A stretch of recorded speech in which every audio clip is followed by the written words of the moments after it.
I get a very real sense that finally Victorians, and especially those living in Melbourne, have had enough of what's been a relentless teen crime crisis ever since, I reckon, the end of COVID restrictions. Look, we did have a gang problem before 2020, 2021, but it's now reached an intolerable peak. Just yesterday, in broad daylight, an attempted carjacking in the middle of Swan Street, Richmond, only thwarted by a bunch of good Samaritans, and that's in broad daylight.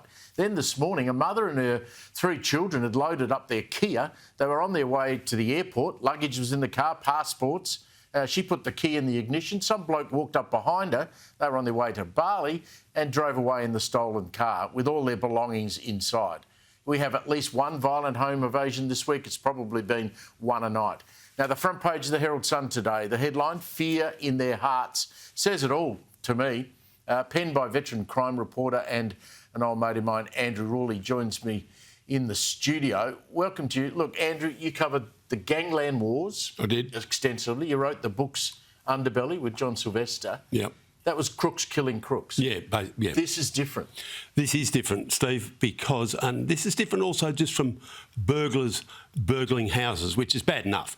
But this is armed people going into people's homes, often at night, but doesn't matter when, and taking their cars from them with robbery under arms, essentially.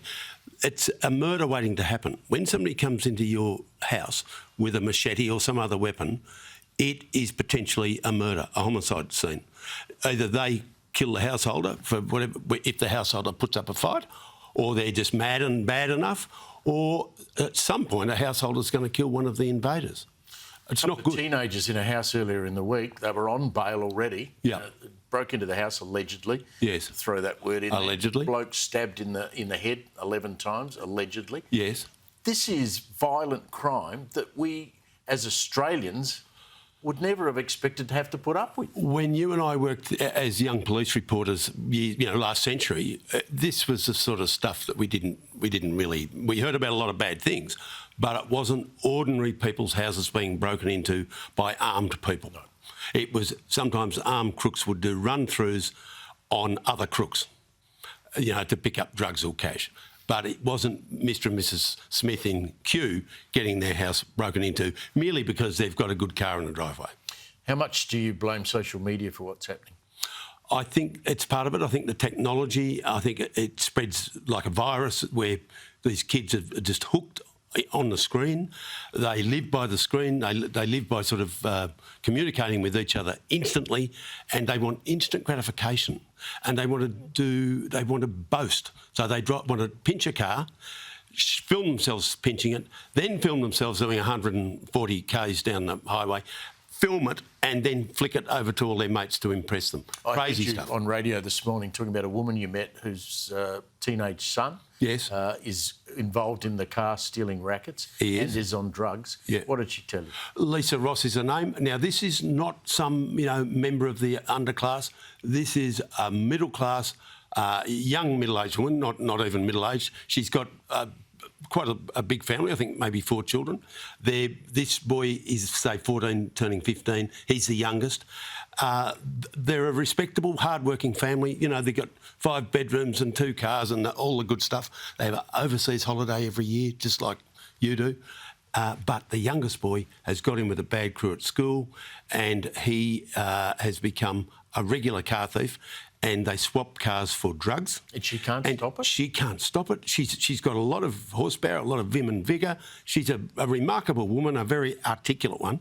But she said to me, she said this publicly, I am relieved when the police get him and he's put in Parkville, in the boys' home, for a month or 2 months, because then I know he's safe. If he's asleep there, he's not out stealing cars, and he eats 3 meals a day. And he puts on 8 kilograms in a month in that place because he's not living on drugs.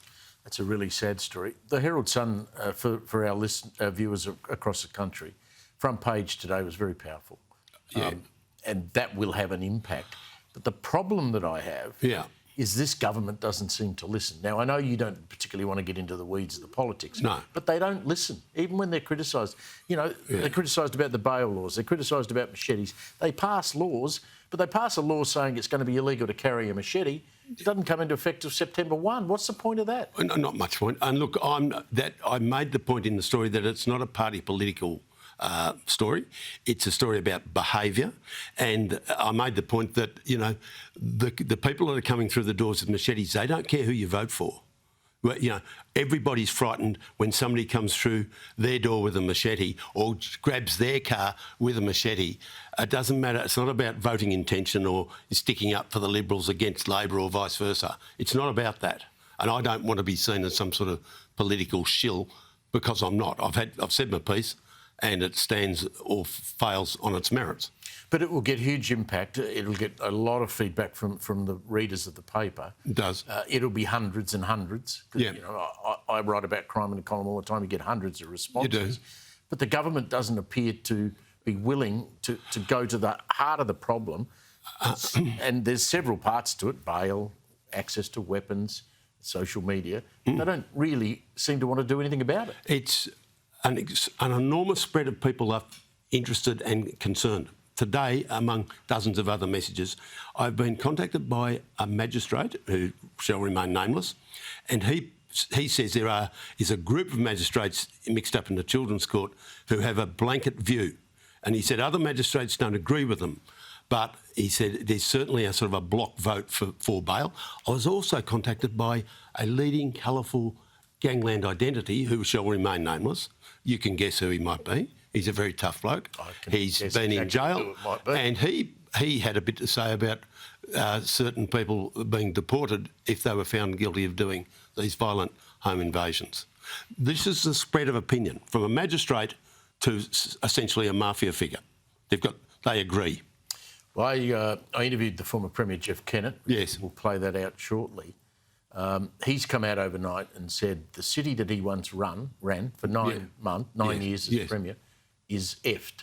Yes, yeah. I mean, that's extraordinary. It is. Former Premier. It is. And look, you can't blame him. It's. I'm starting to feel the same thing. I'm feeling that, I keep thinking every time I'm out of Melbourne, it's a good thing. Now, I never would have thought that 20 years ago.